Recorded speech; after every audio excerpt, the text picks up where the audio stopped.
911, what is the address to your emergency? 7 Plus Street Laundromat. What is it? 4th Street Laundromat.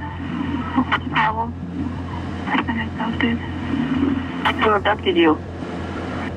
Shawn Grate.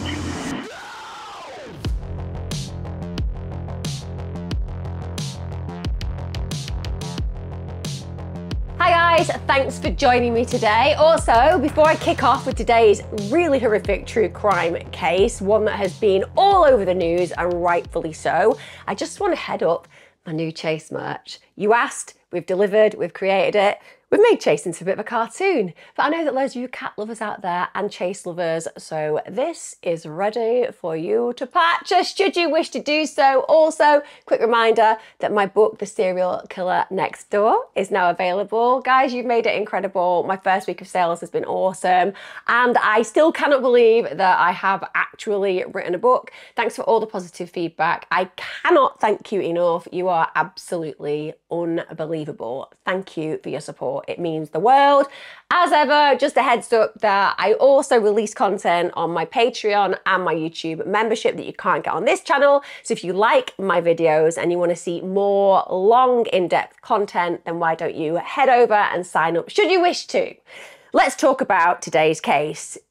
I mean, my God, you heard that phone call.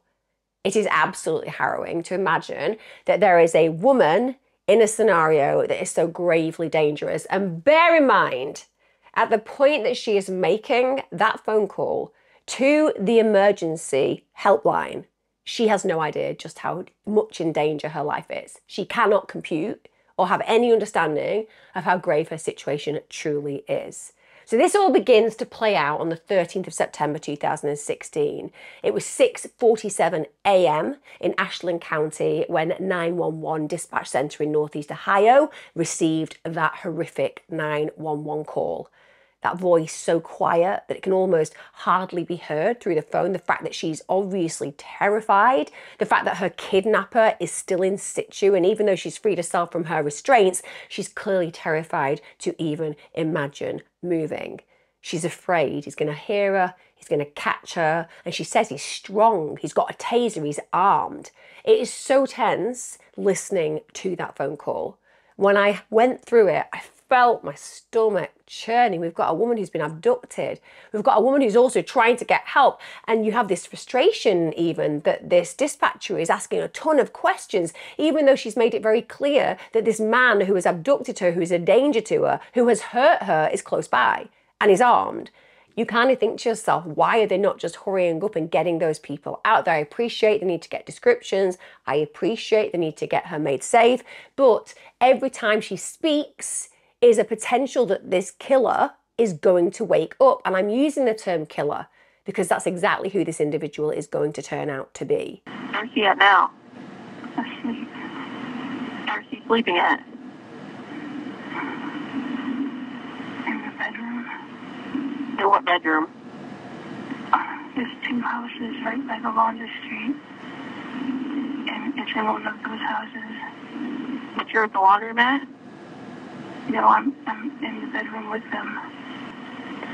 Does he have a weapon? He's got a taser. What does he look like? Is he a white male or black male? Is he like 6 foot or is he shorter than that? He's like 6'1", 6'2". Do you know how much he weighs? Probably 175. Are you injured? A little. What color is his hair? Brown. Do you know what color his eyes are? What's he wearing?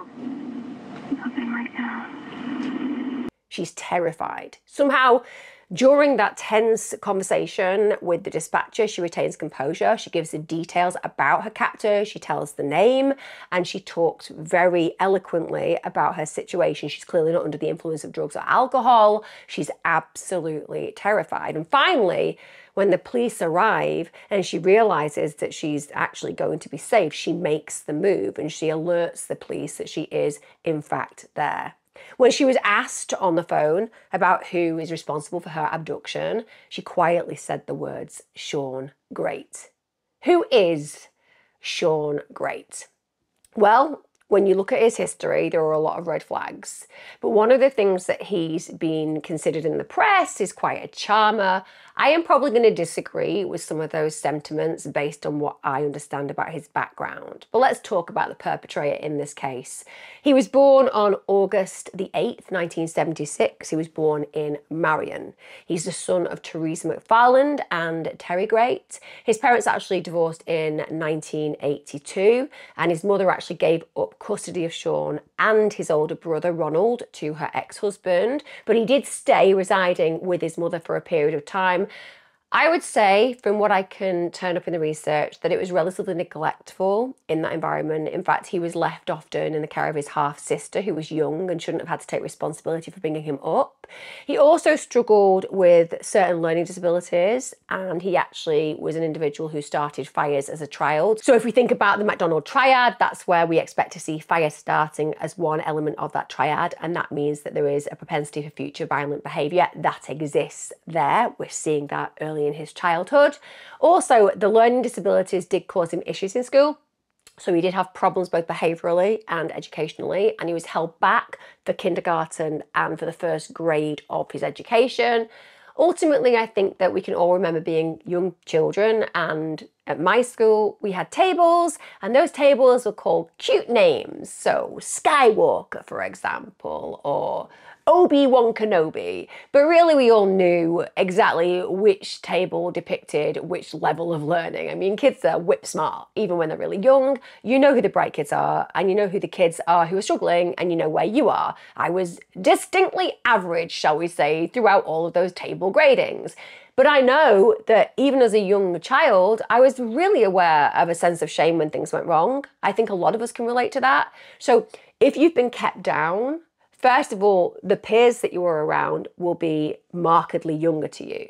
Because developmentally, if you're a year or 2 years ahead of the kids in your class, you feel so much more grown. And he's a tall guy. I imagine he would have been a tall child. So that's going to make him feel intrinsically different, and it's potentially going to raise that level of feeling shame within his psyche and emotional vocabulary early on. So there are problems. And those problems, I would say, get worse when he's 11 years of age. And the reason for that is his mother, who he is living with, even though custody is with his father, she actually abandons the family. She goes to live with a man in Kentucky. He's really upset by this because he doesn't like the guy that she's hanging out with. And so he ends up living with his father for the next 4 years. He attended River Valley High School. He wasn't academic at all. He struggled in lots of different ways in school, but he absolutely excelled in baseball. This was somewhere that he was stand out. And you can imagine when you're passionate about a sport and it's a place where you're visible in a place where in other areas you're altogether invisible, it's going to really matter to you because it gives you a level of reputation. It makes people feel attracted to you. You fit in because you're somebody that's doing well in sport. We all know that sportsmen often have a direct in with the popular groups in school because they are individuals who are given a claim for their standing in that sport. But when he's 17, he basically loses that sport altogether from his life. He has an injury, it sidelines him from the sport, he never plays it again because he breaks his arm and it required surgery following the discovery of a tumour. So now, the one thing that mattered to him, the one place that he really was excelling, it's been taken. And that apparently caused a huge psychological hit. And it was a massive change in his behaviour. So after he lost his baseball passion and opportunity, he apparently got into drugs and he started running with people that were not very good for him. And again, if we're looking at fractures in the foundations of human beings, anything that you put into your body before the age of 25 is going to impact on your brain because your brain is still developing. So for most of us, we can put recreational drugs into our system, we can drink, and it won't necessarily do that much damage. In the long term, as long as we sort our behaviour out, we'll be fine. But if you have these fractures in your foundation, and we're talking about somebody like Grate, who certainly has these predispositions, I believe, for malevolence, then this is going to exacerbate those issues significantly. And apparently after he takes drugs and gets engaged in that dependency, he becomes a drifter, he's very anchorless, and he starts to drop in his level of hygiene. So if we think about mental health issues, often people who are suffering from significant depression or other more serious concerns, such as dealing with an incident of psychosis, there'll be points of time where often the hygiene will decline because they're not energized in a way that makes them want to take care of themselves. Their self-esteem is really low, or they aren't necessarily computing reality in the way that you and I would be. And so understandably, that affects the way that they present. So it could be that he's starting to feel depressed. And there does seem to be some evidence that Shawn Grate was an individual who did suffer at times from depressive moods.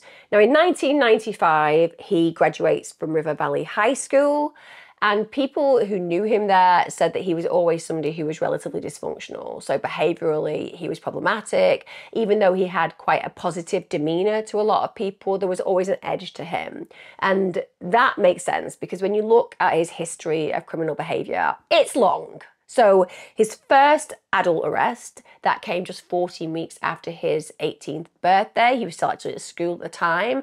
And the police report that was filed said that his girlfriend had basically been trying to get out of a relationship for 6 months, which is staggering, isn't it? He's 18.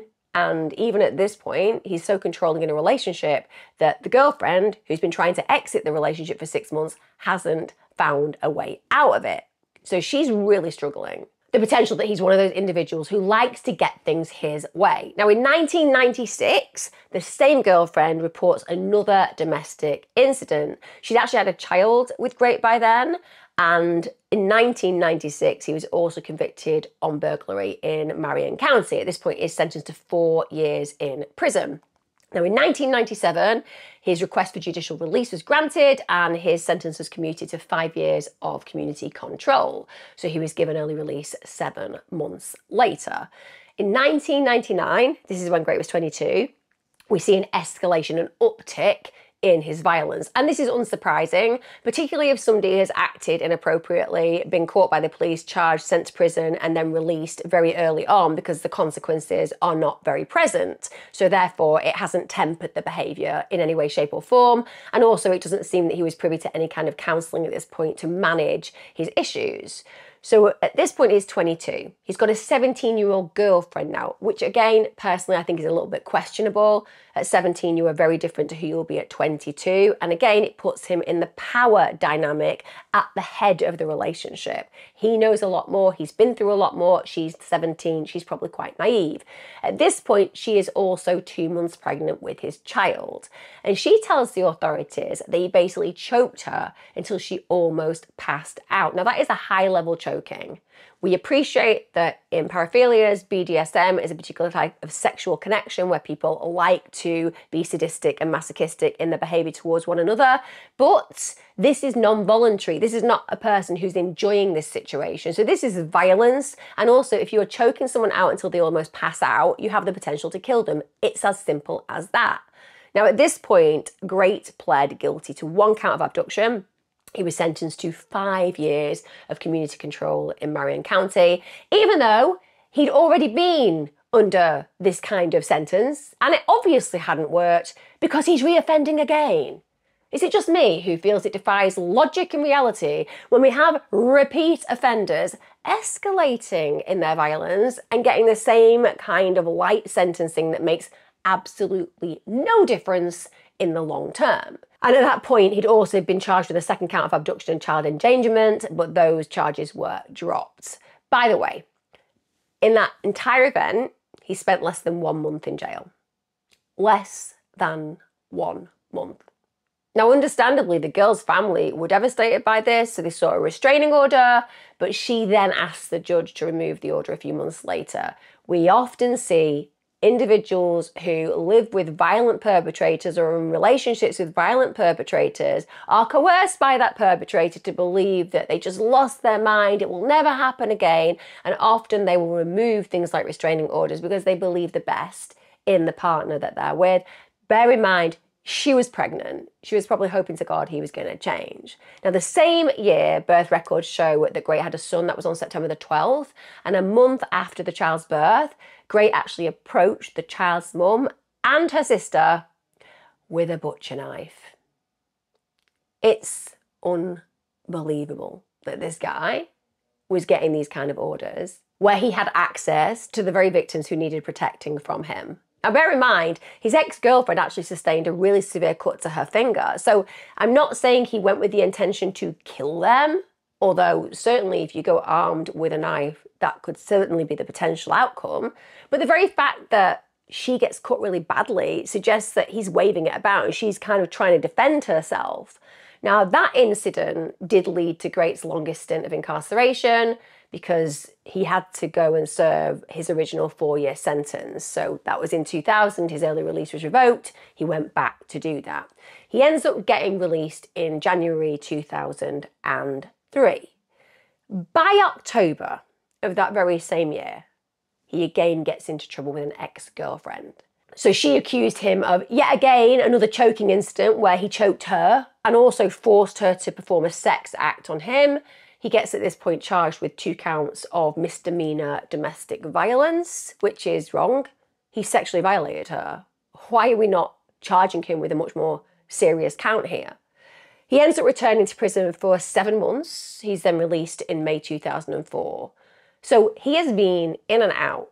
He's also repeated his offences, and we can all acknowledge they're amplifying and escalating in nature. Also, when we look at research on violent perpetrators, particularly violent perpetrators in the sexual arena, what we know is the more incidents that they are caught for and they are incarcerated, the more likely they move towards killing their victims in the long term. If they're not kept off the streets, they realise that the last thing that they need is a witness, because a witness is going to put them back where they don't want to go. Being a sex offender in prison isn't a nice place or space anyway, so ultimately they make decisions where they don't let the victims ever talk again.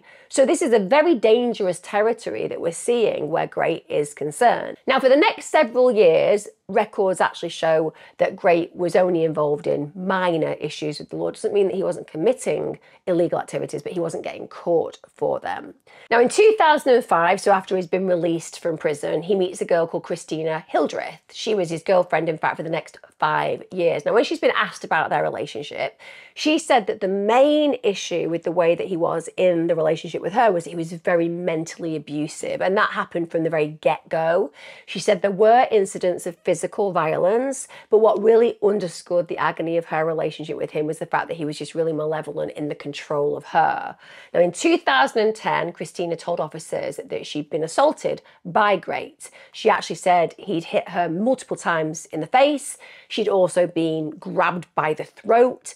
Also, part of a hand had been fractured, so this is a high-level attack. He's then sentenced to 180 days in jail. This is for first-degree misdemeanor domestic violence. She then leaves him after that June event, and on reflection, she truly believes that that saved her life. I think she's absolutely correct, and you will believe the same when I get to the end of this video, because this guy is a danger to all women, irrespective of who you are, where you come from, what your chronology is. This guy is an absolute danger.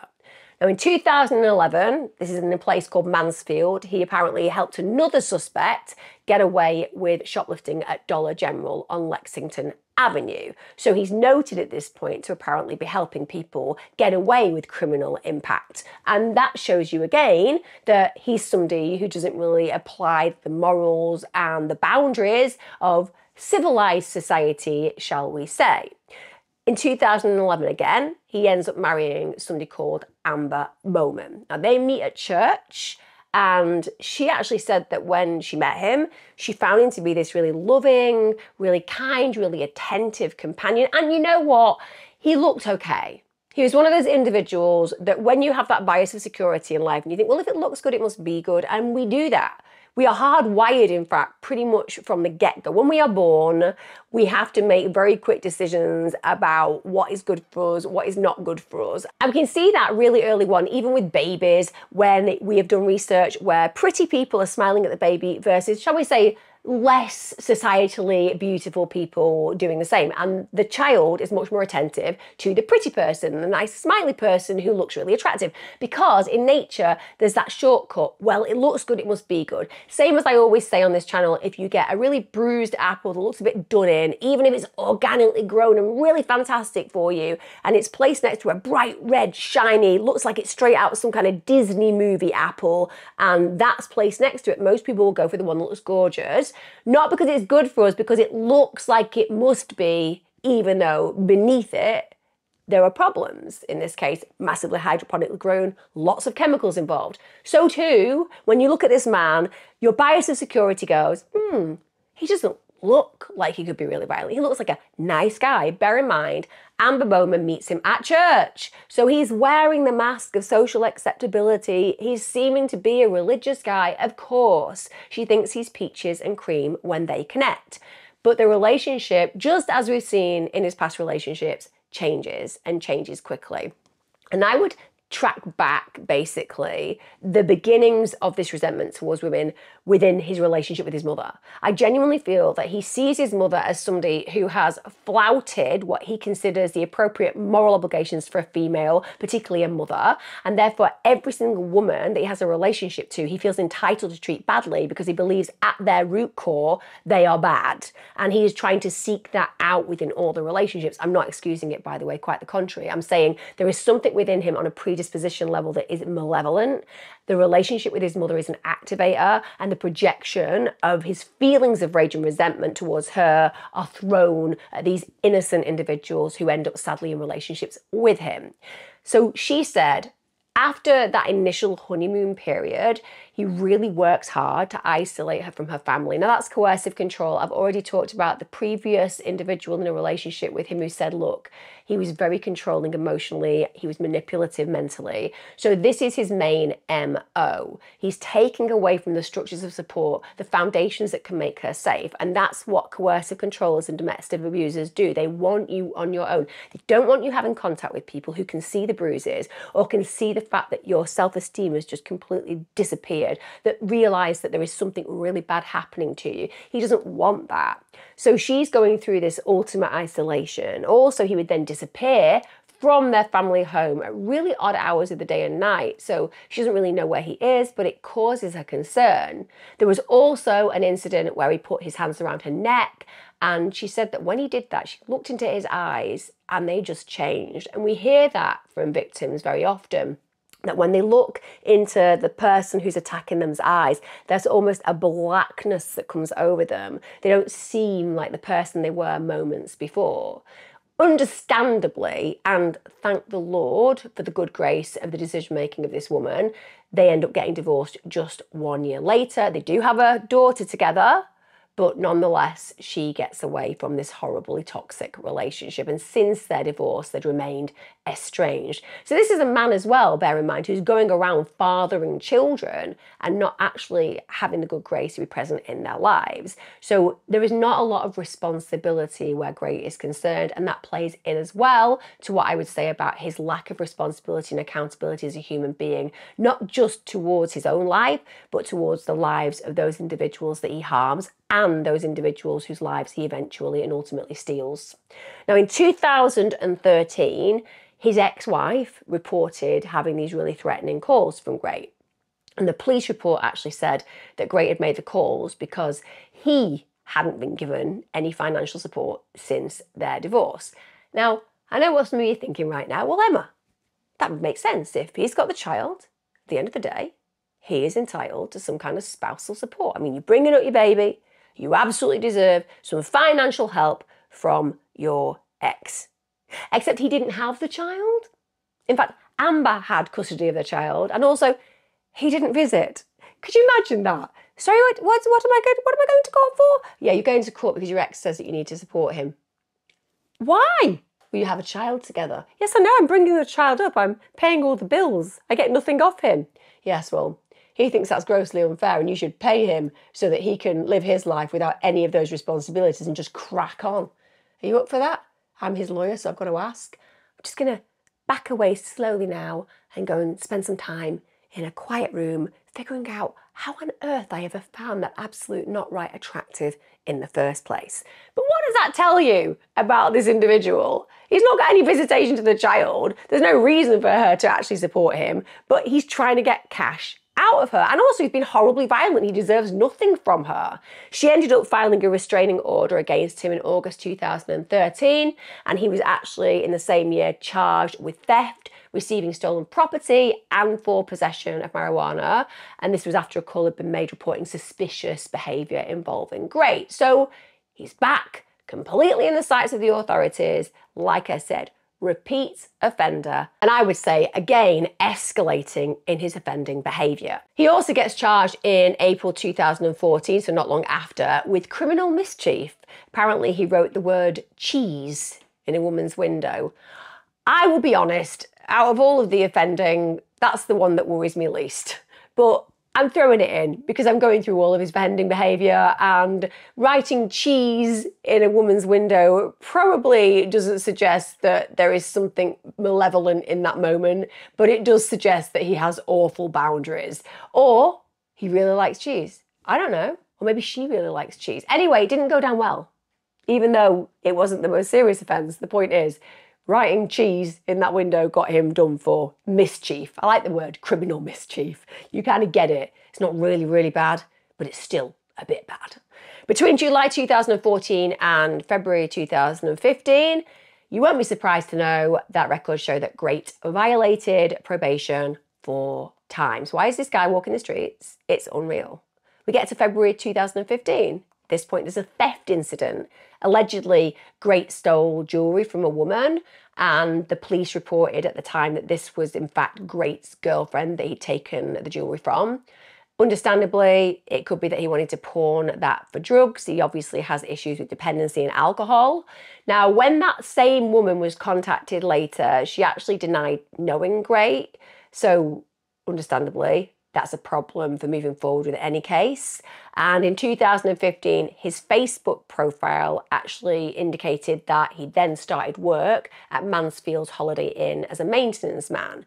So even though he's had this prolific background of offending, even though we are seeing really deeply problematic behaviour in this individual, he still ended up getting a job as a maintenance man. And I suppose some people might say, well, maybe he actually wanted to get his life together at this point, but who knows? Now, when it comes down to where he used to live, because we need to look at this because of how the case is going to go. From 2012 to March 2016, he was listed at living at 165 Cliffbrook Drive. But since June 2016, it was believed that Grate was actually homeless. So his life has basically spiraled to a point where he is no longer a person with a specific abode and a specific address. So let's go back to where we began with this story. Let's go back after going through that background of who Grate is to the 13th of September 2016. This is when those 3 police officers are dispatched to the address that you heard on the 911 call. It was challenging, first of all. It was difficult for them to find her. They circled the buildings that the victim had described a couple of times. They looked into the windows and they genuinely couldn't see anybody in the home. So they were actually terrifyingly preparing to go back to their cars when one of the officers retried one of the doors at the back of the home. And there was a woman's hand pressed flat against the window pane of the door. Isn't that terrifying? That's straight out of a horror movie, isn't it? The fact that she's got her hand pressed flat against the window pane, the fact that they were about to leave, how harrowing is that? Now, bear in mind, when they arrived, I think that the police genuinely didn't know whether this was some kind of joke, that maybe this was all being made up by somebody. And suddenly they come to their senses and recognise, no, something truly awful is playing out. Now, when they see the woman, she's this slender brunette, she's in her mid to late 30s, and she was identified to investigators as Jane Doe. When they saw her, they knew straight away something dreadful had happened. She was completely nude and there were extensive bruising on her legs. She also had a restraint hanging from her arm, so they could see everything she had said on that 911 call was 100% true. At this point, officers bust into the abandoned house. This is more than 20 minutes after the victim had called, which is terrifying. If you imagine what could have happened to her if he'd come round during that period of time. Now, immediately when they enter the home, what takes their breath away is just the trash. There's dirty clothes everywhere. Also, stuffed animals filled the rooms. They were actually piled to the ceilings. And then inside, amongst all of this, face down on the ground floor bedroom, was the abductor that we're talking about, Shawn Grate. At this point, you can hear the officer shouting, "Get up, put your hands behind your back." Shawn Grate, who is described at this point as a homeless individual, he gets arrested at the scene, and understandably, they realise immediately there has been some kind of sexual activity. This man has been forcing this woman into the worst situation possible, and that she is 100% a victim.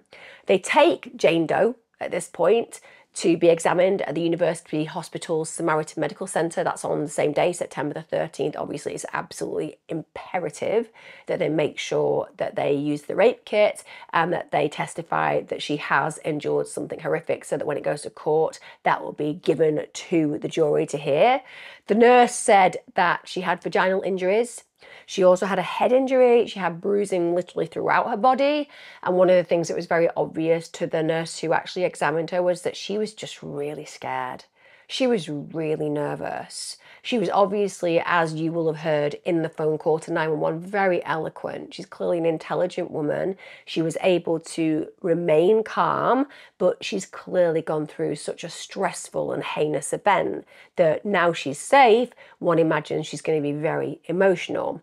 Another thing that Jane Doe basically told the medical staff was that Grate had actually shaved a heart into her pubic hair, and the hospital understandably gave her a razor so that she could get rid of that, because again, it's that sense of somebody having power over your body, the fact that he'd actually made her do that, and the fact that it's so absolutely contrary to what she's going through, the fact that he's made her put a love heart into her pubic hair, when actually she's the victim of a heinous sexual assault. So he is playing a different game in his head about what this situation is versus what is actually happening, which is a violent sexual rape and violation of the highest level. Now, once he was arrested, because basically he's banged to rights at this point, he was placed in an interrogation room, and he was actually interrogated by somebody called Kim Mager. Now, because this particular detective was very schooled in these kind of offences, she's looking for everything when he walks in, not just what he's saying, but how he looks. And Mager immediately notices that this guy is really physically fit. She also noticed that on a hygiene level, it looked like he hadn't showered. But one of the things that really stood out to her was he had these really piercing blue eyes. She was very effective at building rapport. She's very good at getting him to believe that he can trust her. And because she's effective and schooled in this way, he actually starts to speak to her. And he starts to tell her about the fact that he feels that his struggles really began when his mother abandoned him and his older brother when they were 11 and 13 years of age. And I think we can have sympathy and empathy for that. I think we're all aware of the fact that secure attachment is so powerfully important in relationships with those that are our primary caregivers. And when they fail, when they're fractured, it can leave us with some really deep scars. Our expectation as children should be that we can believe our parents are going to be present for us come what may. And when they are not, it makes us question everything, because if they don't love us fully, if they don't wish to protect us fully, if they don't feel we are worthy of their time and presence, then how are we ever to believe that other people who come into our lives who aren't directly related to us are ever going to feel that way? So it can really disable your understanding of secure relationships. He said, I come home from school, then she's gone. But he also said, but I don't blame her. I don't. I used to, but... So I think drawing from that conclusion, we could say, well, maybe you don't blame her anymore, because maybe you found a very malevolent way to practice the resentment that you have by projecting it on to the innocent victims that you harm. Maybe that's how he's managing the rage that he feels towards her. I'm reminded of somebody like Ed Kemper, a case that I've obviously covered on this channel, and how he related to his own mother and the feelings that he had when he became a serial killer about how she had essentially provoked him into a position where he decided to serially kill. Obviously, it's not real. No one can make you into a serial killer. But the resentment and rage is what festered and which eventually erupted into the slayings that he was involved in. And I think that Grate probably has a similar level of resentment because of his feelings towards his mother, but he no longer feels it in a directive way towards her because he's found alternative routes to let go of it. Now, in the second hour of interview, he started to open up more about his dysfunctional childhood. He talked about the abandonment and also the abandonment by his father as well, which happened later. He ended up, through this conversation, confessing to the abduction and the rape of Jane Doe, the victim who'd actually rang the police and whose voice you heard on that call. Now, bear in mind, Kim Mager is a dyed-in-the-wool detective, so she is probing. She isn't satisfied that this is just the only crime that this man is involved in that is of such a high level. She feels that there is a strong potential that Grate could have been involved in the disappearance, particularly of two other women, a woman called Elizabeth Griffith and Stacey Stanley. Now, Stacey Stanley, she'd actually been missing since Thursday, the 8th of September. She mentioned Elizabeth's name to Grate to see what his reaction would be like. And she said it just provoked an immediate response. In fact, he wouldn't look at her. And bear in mind, she'd been interviewing him for a period of time, so she had a benchmark for his normal reactions, but he just wouldn't look at her. And she actually said, hey, look at me. I need your help. I'm not here to judge you. I'm going to ask you for your help. Can you help me? Now, bear in mind, this is what a lot of very effective interrogators do. They make the person who's a heinous excuse for a human being and needs to immediately be sent to some kind of Bernie hell feel like they don't see that part of them. You'll have seen that if you've watched Chris Watts when he was interrogated. Again, a female interrogator, a female detective, who's basically giving him enough rope to hang himself, saying, you know, I appreciate that you're not a bad guy. Yes, you are. You're a massively bad guy. You're the worst kind of guy in the world. When it comes down to guys, you're at the very, very bottom rung of what a guy could be. Stroke guy just beneath that demon. So this is what they do. They give them enough rope to hang themselves. Oh, I see the good in you. You've done a terrible thing, but it doesn't make you a terrible person. So she's playing that role. Now, within hours, he goes ahead and he admits to kidnapping Elizabeth Griffith. And he goes further than that. He tells the detective that she's literally in a closet in the upstairs bedroom of the house that he was arrested in, 132 West 2nd Street. Now, the police at that point were a bit confused. They'd been there, they'd had a look around. They didn't think there was actually a closet in the bedroom. So they had to go back and they had to search the house again. When they get in there, it's a mess. As I said, there's stuff piled up to the ceiling. But one of the things that's notable is all of the windows are shut, so visibility is difficult. They'd all been shaded by bed linens and fabric. People couldn't see in. Officers go up to the upstairs bedroom, and in the centre of that room is this open green fabric sofa bed. Mattress was there. There were articles of clothing tied to the metal bed frame. Maybe they were used as makeshift restraints. And what they did notice when they're in that room is this really putrid smell. And we all know decomposition smells absolutely putrid. And bear in mind, they've been told they're going to recover a body, so they will without a doubt be thinking he's telling the truth. Now, as they're looking around, they notice that in the room, against the wall, was this really odd-looking wooden pole. It had condoms attached to its tip, and there were also these strange several apparatuses found in other rooms of the house that reflected what they were looking at in that moment. So very odd things that he'd built or put or created in those rooms, usually for sexual purposes, I would imagine. And in the corner of that room, they saw this strange array of clothing. It's hanging from nails, stretched from the floor to the ceiling. And again, beneath that, there's this pile of stuffed animals. So officers go about their business looking, where could this closet be? And when they remove the toys and when they remove the clothes, they find a wooden door.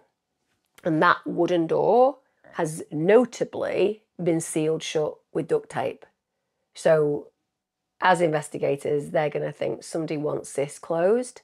Somebody wants no one else to see what's in here. So immediately they think they understand what is present in that box. They open the door, and at that point, the smell is absolutely overpowering. And inside that closet was indeed a body. And when they looked, they saw that the top of her head was actually pressed against the back wall. Her legs had been bent slightly upward, and her hands were behind her back. But it gets worse. They don't just find one body, they find another. Another body was in the basement of that very same home. On the 16th of September 2016, those two bodies were identified as Stacey Stanley and Elizabeth Griffith. Both women had been strangled, so that developing MO that he'd played out in his relationships, or he'd choked his partners out, it's come to fruition fully. He's now murdered these women. Elizabeth Griffith was 29 when she died, just beginning her life. She was struggling, she had issues with her mental health, but people who knew her said that she was one of those people that was always determined to do the right thing, that she always managed to find the joy in the littlest of things. She'd last been seen on the 16th of August. She'd been seen in the area of Ashland Walmart, and then she'd just vanished. 43-year-old Stacey Stanley, she was from Greenwich. She had been described as someone who was down on her luck, but she was somebody who also was remembered fondly for her love of cooking, also her love of family. Now, she had last been seen at the BP station on East Main Street. She'd basically been trying to get her flat tyre fixed. That was just 3 blocks away from the house that Grate was staying in. Now, allegedly, Grate had gone up to her and made it seem as though he was going to help her with a flat tyre, but then ultimately he abducted her and he murdered her. He took full advantage of her vulnerability, both in that situation with the fact that she had a flat and also in the situation that she was vulnerable as a human being. Grate also went on to confess to Mega the murder of 29-year-old Candice Cunningham. We are talking a serial killer of the highest level when describing Grate. Candice was a woman that Grate had actually dated. She hadn't been seen since June. She was described by people who knew her as being a really happy, really fun person. She was always giggling. She was somebody who people loved fully, and he had murdered her whilst apparently dating her. He actually took the authorities to a wooded area about 12 miles from Ashland. This is where he had dumped her body, and it was near a burned out house in the Mansfield area. Grate also confessed to the murder of 31-year-old Rebecca Lacey. Now, she did have, as many people do with vulnerabilities, an issue with drugs. But people who knew her said in spite of her dependency issues, in spite of the problems that she endured in life, she was a really loyal friend. She was a good person. She had her problems, but people were devastated to find out what had happened to her. She'd been reported missing in February 2015, and she'd actually been last seen on the 22nd of January. And her body was found on the 16th of March 2015 in a wooded area in Ashland County. Now, initially when they found her body, it was ruled as a drug overdose by the coroner because the autopsy basically didn't show any signs of traumatic injuries. I think we can all agree as well, when somebody's got a history of dependency, maybe they've got an issue with homelessness, when bodies turn up and the expectation is that maybe they've died of a drug overdose, sometimes the pathologists don't do the same level of thorough investigating of the body as they would when a body turns up, which is completely unexpected. And I'm not saying that was the case. I'm just saying that maybe it influences people's investigation when they think, well, this person has dependency issues, therefore it's likely she died of an overdose. Maybe they aren't doing that diligence in the way that they would if I turned up dead somewhere. Now, Grate actually confessed that his first victim was actually an unidentified woman and that he'd killed her between the years of 2003 to 2006. Doesn't that just tell you something about this man? The fact that he can't even remember when he killed her, that she was so irrelevant to him that he can't compute the date. Now, he actually identified her as Dana, Diane, or Dina, and he basically said, I don't remember when I did it, but he could remember what he did, so he picked her up because apparently he'd recognised her as the person who went around and sold magazine subscriptions. He apparently said that she'd sold a magazine subscription to his mother, but those magazines hadn't been delivered. Whether this is some kind of reasoning behind his logic that he could then go and do a horrible thing to her because the magazines didn't turn up, I don't know. I think there's some kind of loose defence there of his actions, even though that's reprehensible and completely wrong. I do feel he's introducing it for that reason. She was actually later identified as 23-year-old Dana Lowry. She disappeared in 2006, and she was indeed selling magazines at the time. She was also a mother of two. A mother of 2, just going about her business, just selling magazine subscriptions, trying to make the best of her life. And he executed her. She was described by people who knew her as a really hard worker who always tried to do the right thing. When they finally found the remains of Dana, they were found in 2007, less than a mile from Grate's home. Unfortunately, they could not identify who she was at the time. So he's getting away with this because of these failures. It actually took the SNA evidence combined with Grate's confession to finally make a positive ID. So even though they had her body and remains, at least samples of that, it took him admitting what he'd done to link them together so that they could finally bring a level of closure to the family. The interrogation of Grate, those initial interviews, took 33 hours. That was 8 days in total that he was interviewed over. Kim Mager secured Grate's confession to 5 murders, kidnappings, and multiple sexual assaults of women across Ohio. So understandably, Grate was indicted on a total of 23 counts on the 22nd of September 2016. These charges were obviously in connection to the murders of Stacey Stanley and Elizabeth Griffin, and also the kidnapping and rape of an unidentified woman who had managed to escape and call for help, which you heard earlier on. One of the things that is pretty profound about this case is what I'm going to tell you shortly, because what Grate does whilst he is actually awaiting trial is he's very forthcoming, shall we say, with information. So he actually shows officers in videos with those officers how he managed to murder his victims. So he's just out there, just showing them. I've done all these interviews, I've done my interrogations, I've told you all this information, including names. I'm now going to show you exactly what I did to my victims. So we're obviously all in the same mindset, aren't we? It's a bang to rights, absolutely guilty case. No other way. I mean, he's literally reenacting this with officers of the law. But bizarrely, he pled not guilty to the charges in the September. So he basically said, no, I actually was not in my right mind. I am not actually guilty of these charges in the way that you perceive them and have charged me. Now, bear in mind, this is a little bit weird because he's saying he's not guilty to the charges in the September, but in the October 2016, the same year, after he's obviously gone about reenacting how he murdered people and then said, no, actually, I'm not guilty, he still, a month later, feels that probably the best option for him is to do some interviews from jail about his crimes.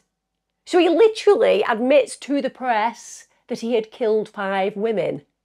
Now, for the prosecution, this is obviously wonderful. If we have somebody who's saying they're not guilty, if we're having somebody pretending that they aren't aware of what they did, and so on and so forth, then anything that the prosecution can use against them is a good thing. I genuinely don't know how all this will have come about. You know, can you imagine being his defense, you know, just having a conversation with him? So what we really want you to do is to be aware that because you're saying you're not guilty, yes, I am not guilty. I mean, I'm your defense lawyer. I'm not going to tell people that we all know that you're guilty. No, I'm not guilty. Yeah, okay. But, I mean, we know you're guilty. But anyway, whatever, we're going to defend you accordingly because that's your right. But what we want to make sure with this not guilty is that you don't do anything that's going to cause any incrimination. You know, they've already got all those admissions in the interrogation. And then there's those like really kind of weird videos that you did where you were enacting exactly how you murdered the victim. So we're like really struggling anyway to get it out there that you are not guilty, because you kind of seem like you've got your marbles about you and you are actually quite eloquent in describing things. So it's kind of difficult for us to push the fact that you're insane. And what we could really do with is you just not making it more difficult and challenging for us. Is that okay? Could you just do that? Just be quiet. Just zip it. Yeah, of course. So you're not going to talk to anybody, you're not going to incriminate yourself, you're not going to give anything out there that could cause us a problem in the case. No, absolutely not. Of course not. Why would I do that? Great. Okay, cool. I'll see you at our next meeting. Pan to lawyer, opening newspaper, or listening to the news. Okay, so he's literally admitted it to the press. Is there any chance that I can get a new job? Is there any chance that anybody could take this case off me? Sorry, could you, husband of mine, could you just, no, you're not going to do it either. I'm just going to go and find a quiet room and cry. I cannot imagine how the defense would have felt, but they had to get this gag order because he just couldn't stop speaking. She's in your bedroom and you are face to face. She tries to get out of the bedroom. Tell us what happens from there. I back her out. I turn her around. She comes towards me. I knock her hands around, knock her whole body around, and just grabbed her like she just was meant to be choked out. Okay. I mean, it felt right in my hand. Okay. I set her back, laid down, and I actually laid down with her. We was laying down, just side by side. And is that upstairs or downstairs? At what point did you Upstairs. stab her in the neck? Was she still alive then or not alive? She woke up She woke up from the strangulation? downstairs. Downstairs. She woke up downstairs.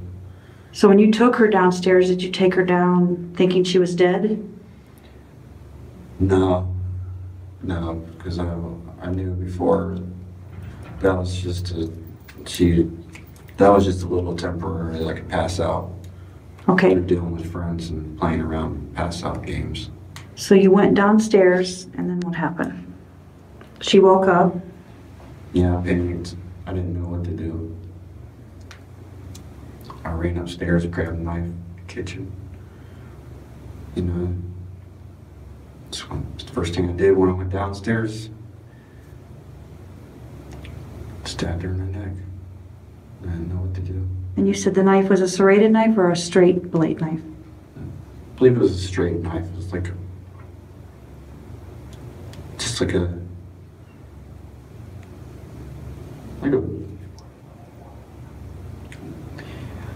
knife you cut onions with. Okay.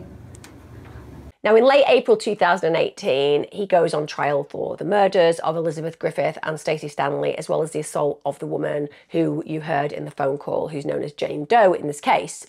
The prosecution at this point go through the 23-count felony indictment. And at the very beginning of the opening statement, prosecutor Chris Tunnell said, "The defendant confessed to every crime with which he is charged. This isn't a whodunit case," Tunnell told the jury in his opening statements. "This is a he-done-it case." I do like what he did there. I think me and Mr. Tunnell get on very, very well. It isn't a whodunit case, it's a he-done-it case.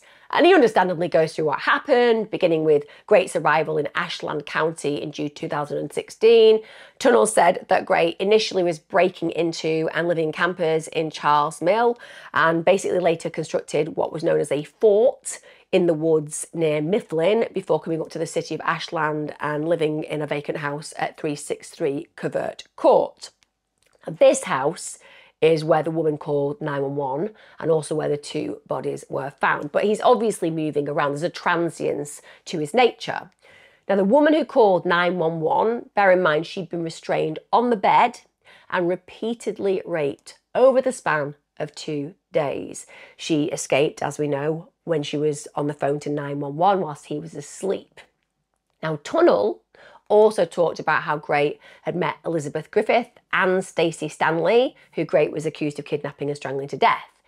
He actually told the jury of the harrowing reality that Grate had videoed himself raping Jane Doe and Stacey Stanley, and that was going to be shown to the jury. Because bear in mind, this guy's gone not guilty. So the jury have to witness this harrowing evidence. Several hours of interview footage was also going to be shown to the jury. And at this point, Grate's attorneys actually waived their opening argument after Tunnell concluded his, because there isn't one, is there? I mean, it's going to be really difficult to actually have a decent opening statement when this guy is as dead to rights, as banged to rights as he could ever possibly be. So they don't actually give an opening argument. Now, the prosecutors alleged that Grate held Jane Doe, the one who'd rung the police, that led eventually to Grate's arrest from the 11th to the 13th of September. He said he held her captive from the night of the 11th of September, which was a Sunday, until the 13th of September, the Tuesday morning. They told the jury that he raped Jane Doe repeatedly in that time. She, with the courage of an absolute warrior, took the stand. She was on that stand for 2 hours. Throughout her testimony, she didn't even once look in Grate's direction. I understand that completely. How re-traumatizing to look in the eyes of a man who put you through such trauma. She said that she'd actually met him at the Croc Centre in Ashland in the summer of 2016. She said that they would have lunch together. They'd have lunch a couple of times a week. That they would go on long walks together. That she liked him. She said that they would discuss the Bible. They'd talk about life. They'd actually sometimes play tennis together at Brookside Park. So to all intents and purposes, he came across as a completely typical human being. Somebody a little bit quirky, maybe a little bit eccentric, but nothing notable to cause concern. She then talked about the fact that he made her aware that he would like, shall we say, more than just an ordinary friendship with her, but that wasn't something that she wanted to pursue. One of the things that she talked about was that she was not a believer in premarital sex. She said it was a no-no. So she didn't ever let him go into her apartment because she didn't want to give him any false ideas about where their relationship was going. And she had very specific morals when it came down to any kind of premarital sex. Now, he had been to her apartment, but she'd never actually let him in. She said in court, I have boundaries. I don't let guys in my place. It's just not a good idea. She wouldn't even exchange phone numbers with Grate. Now, she said, while that friendship was developing, he respected those decisions. So she is with a guy who is apparently respecting her boundaries. She's hanging out with him regularly and she feels comfortable with him. She has no idea of this serial killer that she is literally spending time with, nor does she have any inclination of what he is intending to do to her. So once he's gained her trust, once she believes that she is safe with him, she is invited back to his home. She'd been to that house a couple of times. She said one of the things that she did notice when she went there the second time was it was really dirty. And she said that felt very atypical because he was usually somebody, as far as she was concerned, who seemed to be very clean. He looked after himself. Now, people in the past have said his personal hygiene was bad, and also officers who arrested him said that it was bad. But it's very clear that when he was seeing her, he's going to have this mask of acceptability, and so he's probably tended to his appearance on those occasions. Again, he's masking the monster belief. She said on that day, they walked to Mifflin to see his fort because he built this fort in the woods, and she said it was pretty cool looking. And at that point, he ends up giving her a box of gems when she's there. So he's gifting her these things. So she's probably thinking this is quite sweet. Again, nothing too scary that makes her feel on the back foot. Now on September the 11th, they end up going for a walk. At this point, they stop at the Dollar Tree because she needed cleaning supplies. At this point, they get a ride from a friend, somebody called Tamara Whelan. They go back to her place.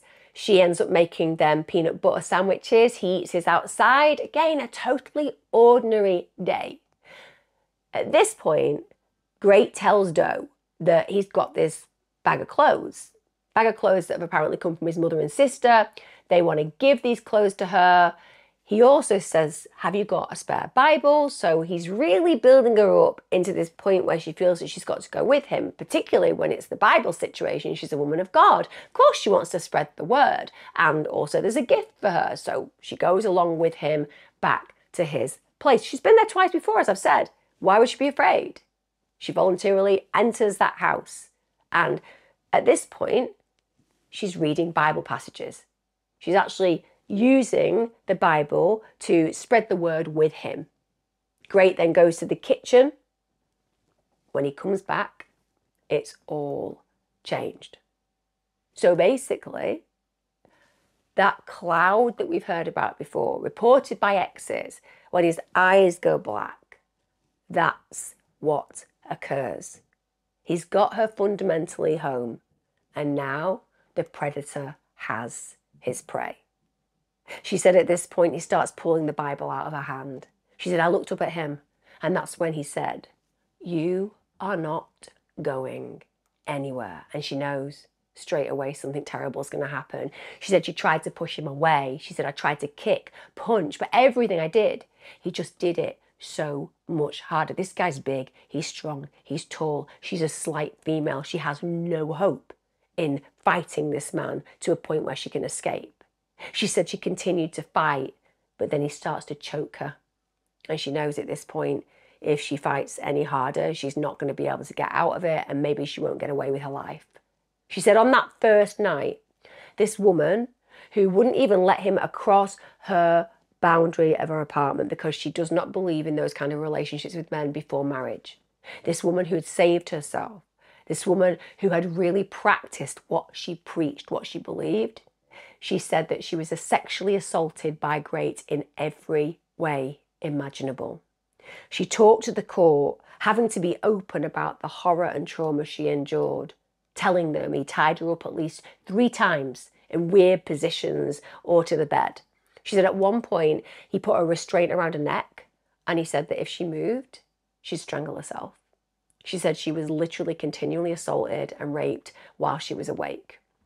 She said that when she woke up on the 13th of September, she noticed he was asleep, and she was terrified, but she knew that there was a potential that maybe, just maybe, God would be on her side and she could escape. She said that she was working on trying to get the shackles unbound, and she was just praying and praying and praying, just asking God for that intervention. And suddenly she managed to free herself enough so she could get Grate's phone, and so she could call 911 from across the bedroom, the call that you heard. She said that whilst she's on the phone, one of the things that was harrowing for her was that she accidentally set off a taser. At that point, he sits up, puts his feet down on the floor. She said he was really groggy. He looked like he was going to wake up, but then he just sits there for what seems like 30 seconds. But then he laid back down again.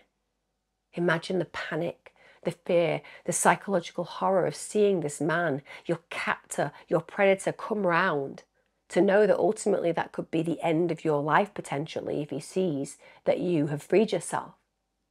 But ultimately, he goes back into that sleeping stupor. In court, they played the interview between Ashland Police Detective Kurt Dorsey and Shawn Grate from when he was first arrested. At this point, Grate had actually told the officer he had been staying at 363 Covert Court, which was a vacant house. He'd been staying there apparently for about a month. He told that officer he'd been living in a makeshift fort also in the woods near Mifflin, and he said that he'd actually watched the 4th of July fireworks from there. Grate told Dorsey that he and Jane Doe had actually been discussing marriage. Now, of course, this is a complete opposite reality of what Jane Doe is telling the testimony in court and originally when she spoke to investigators. She's clearly a victim of horrendous rape. But he's painting this picture of, no, we've got this great relationship, we were going to get married. He even said, I did one little thing. So he's basically saying, I didn't really do anything wrong, just one little thing. He said, we have a good relationship. Had. I guess it's all up to her now. As if there is some kind of bridge to cross where they can get back together. It's ludicrous. But he's painting himself as in a relationship with her at that first arrest scenario. Now, Dorsey, at this point, pressed Grate to tell him what had happened the previous night. He said, a nightmare. Grate said he lost control and that the situation, quote, got out of hand. He then also asked if Jane Doe was actually okay. Grate told the officer that they'd had sex. He said, I thought it was mutual. He then said she started flipping out. No, she didn't start flipping out at all. That's a massive lie. She was absolutely terrified. She fought for her life. She was overpowered. And then when he was unconscious, she managed to escape. But he's trying to paint the picture of consensual sex. Now, when it came to the other individuals that he was accused of killing in court, he said that he met Elizabeth Griffith at a shopping centre. He, again, painted this picture of friendship, that they just hang out, they play games, apparently mostly Yahtzee. This is who he told to a television producer about the relationship. He said, the short time I talked to her, she cried several times just about life, how she couldn't find anybody to love her. This was in a Cleveland 19 interview where he was giving this information to the press. He said, all I wanted to do was to show her that she wanted to live. And I'd say, give me a hug, we're all in this together. And I'd choke her until she said she wanted to live, and she just didn't. I kid you not. So basically, this guy isn't a really terrible human being. This guy isn't just a serial killer. He's actually just a victim of circumstance. He's trying to be a good guy. Just compute that in your brain. Seriously. He's telling the interviewer, well, I'm really this nice friend. Yeah, tell me about why you're this nice friend. I'm this nice friend because when I'm hanging out with people who are unhappy, a bit depressed, they're not finding their way forward in life easy, I'm like, we should do something fun like games. Okay, so something I can see could be mindful, playing games. Yeah, Yahtzee. We played Yahtzee together. Well, that's quite commendable. Yeah. But you must have done other things to be in court accused of a murder. Well, okay, yeah, I mean, I get where you're going with that. But I would say that you could position me as a killer. Is that because you killed her? Yes, that is because I killed her. But on another hand, did I kill her? Well, I think you did. I think you've admitted you killed her. Well, just let's go through this. She said she wanted somebody to be there for her, so I hugged her a lot. Okay, again, that's quite commendable. Exactly. Just go with me on this. But then she said that she didn't want to live. So I was like, well, okay, I will choke you to a point where you realize you do want to live. And she would say, oh, I want to live, because I was choking her. That doesn't sound like a really appropriate way to manage the situation. That sounds very violent. No, I'm just helping her to understand that she does want to live. Except for on one occasion, she didn't say she did. So I just carried on and ultimately killed her. So am I a bad person, or am I somebody who just tried to help? I'm going to go down the route of really, really, really bad person. But this is what he says. Bizarre. So somehow he's not the heinous human being we're talking about. He's somebody who was just trying to help somebody out. Now, after he strangled this poor victim, he took her key, he went to her apartment, he took shampoo and paper towels, so he stole from her. And then Stacey Hicks, another one of his victims, this is a girl who also went by the name Stacey Stanley. She had been literally battling to stay off heroin for the 6 months before she disappeared on September the 8th. So she was really trying to get her life together. And witnesses testified that they saw Hicks and Grate together at a gas station on the day that she vanished. And a video was actually shown in court of Grate with Stacey. And in one of these videos, he seemed to be standing over Stacey. And she's saying, you told me I could leave. So she's obviously in a scenario where she's scared and she thought that things were going to be okay and that he'd let her go. And he isn't letting her go. And at one point, that video goes black and there's clearly an audible struggle. And Grate's face couldn't be seen in the video. But an officer testified he was absolutely confident it was Grate in the video. So he's literally videoing the demise of these victims, and he's doing that for his sadistic pleasure. It's a memento video. It means you can relive it again and again and again. You probably won't be surprised that partway through the trial, Grate decided to plead guilty to 15 of the 23 charges. Now, don't get me wrong, the pleas didn't include the murder or the kidnapping charges. But what he did plead guilty to was 4 counts of rape, 2 counts of gross abuse of a corpse, tampering with evidence, unauthorized use of a motor vehicle, kidnapping, robbery, 4 counts of burglary, and a charge of breaking and entering. So he didn't take responsibility for the murders and not all the kidnappings, but he did take responsibility for some of the charges. Now, in the closing statements, prosecutor Chris Tunnell began by replaying those audio tapes of Grate being questioned by investigators, and also at the same time showing the jury pictures of those poor victims' bodies that had been found in the address that Grate had been staying. In those audio recordings, Grate actually said he would, quote, use his victims and make it so they, quote, won't have to cry anymore. How minimizing is he in this? He would use his victims, but then he would basically put them out of their misery. Tunnell then, in his closing argument, said this is not a spur-of-the-moment killing. Take a broad view of the evidence. What do you know of this victim?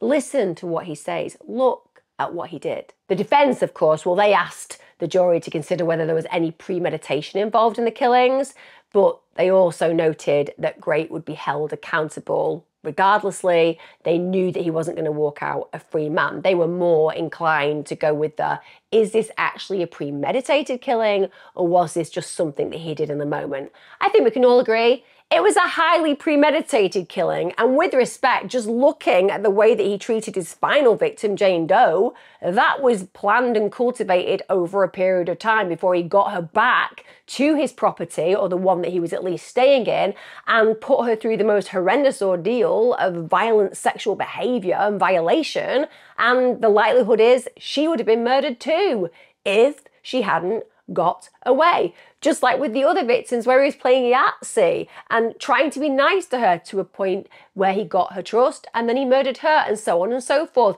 This is the way he operates. Of course, it's premeditated. On the 14th of May, after the jury deliberated for 3 hours, the jury found Shawn Grate guilty of 8 counts. That included the 2 murders and the sexual assault and kidnapping of Jane Doe.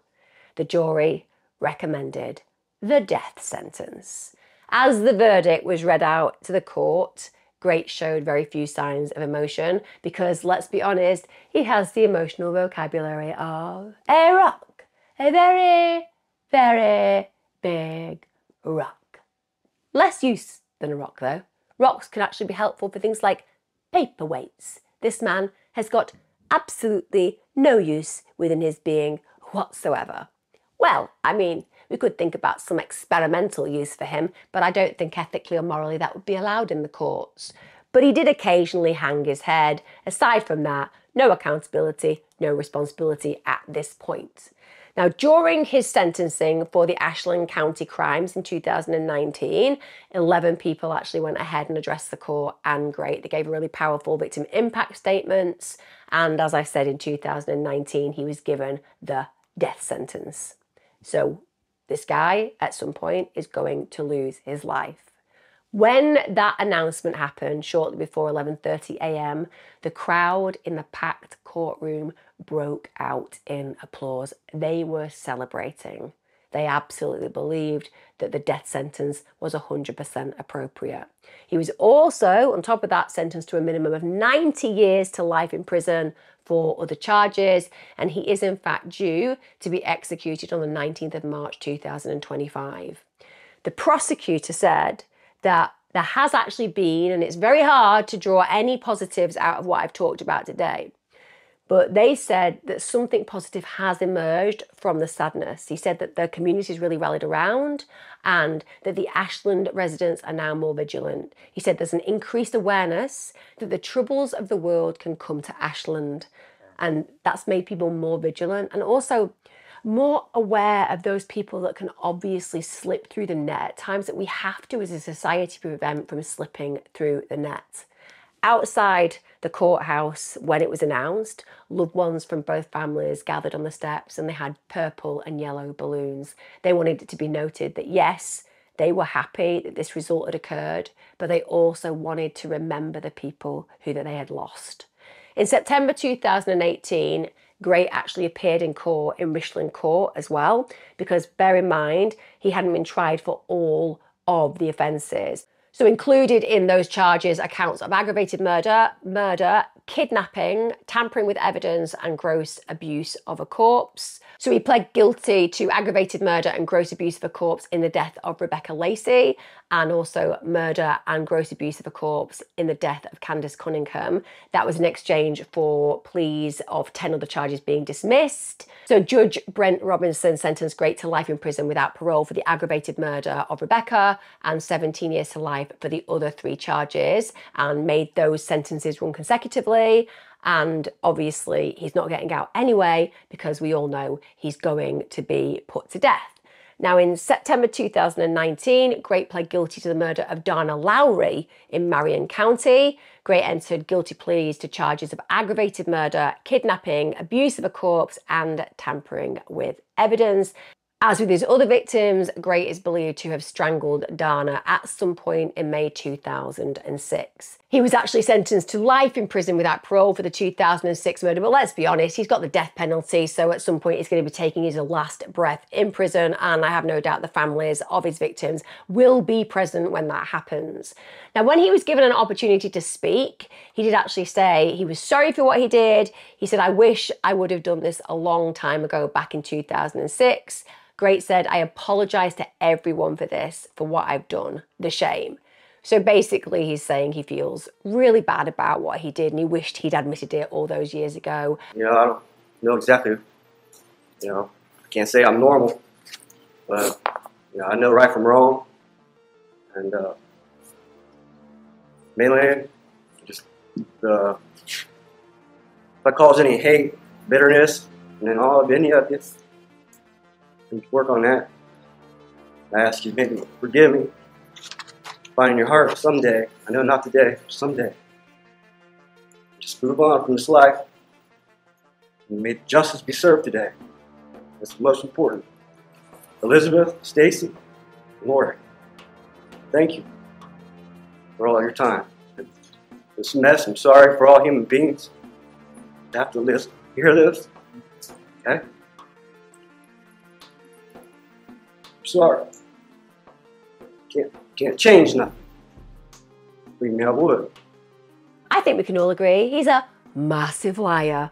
As we all know serial killers are, it's part of their makeup. They can't help themselves. The idea that it's like, oh, you know, on reflection, I wish I'd just come clean in 2006. I'm not really a bad person. I just really wanted to play Yahtzee with people and I was just loving people to their death. It just beggars belief. Now, the press dubbed Grate the Ladykiller, and they did that because of his apparent looks and charm. I don't know where the press go with these things. This guy didn't wash. Just gonna throw it out there. He didn't wash. He had a penchant for storing cuddly animal toys and piling them up in a hoarded kind of way in places that he spent time. He built a fort because he wanted to in the woods. I'm just gonna throw it out there. If a guy was like, I want to show you my etchings, and then I went somewhere and he actually showed me his etchings were stuffed animals piled up to the ceiling and he didn't wash and he had a fort in the woods, I would be like, I'm going to back out slowly and move to another state. But the press like to dub these kind of names and give them monikers they don't deserve. And yeah, this guy wasn't a heinous looking human being that you look at and think I'm going to run 5 miles because he scares me just with his face. This guy looked average. But the idea that he was some charming individual who was really good looking, I just don't buy into it. I mean, maybe on the scale of serial killers, he's better looking than an average one. But to me, what you see about his makeup, his predatory behavior, his treatment of women in the past, how is that charming? There is nothing charming about this man. Now, interestingly, Grate's mother, a woman called Teresa McFarland, who, as I said, abandoned him, she actually granted one interview to the Daily Mail.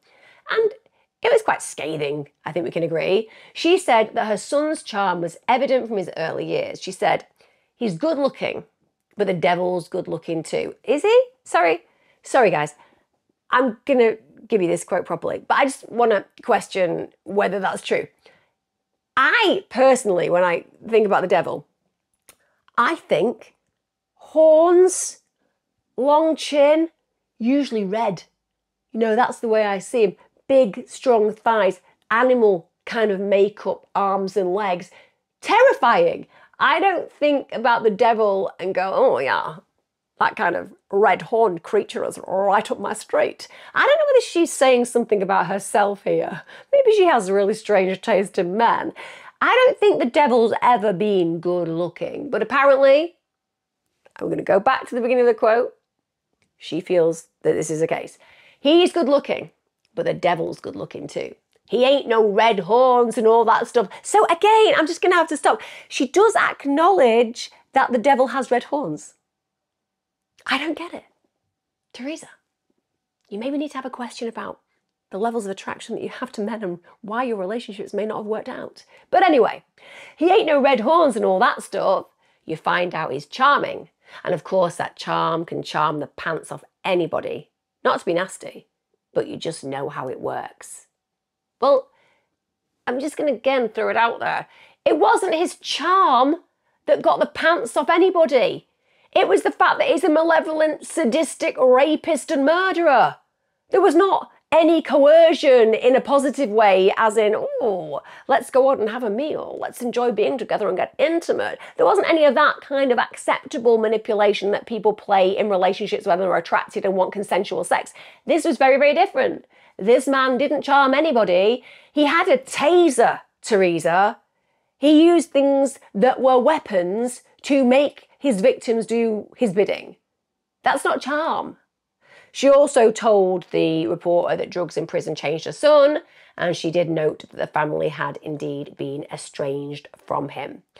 Grate is currently serving out his sentence in Chillicothe prison with appeals. It's going to be, as we expect, years before Grate could face execution, in spite of the fact it is scheduled for next year.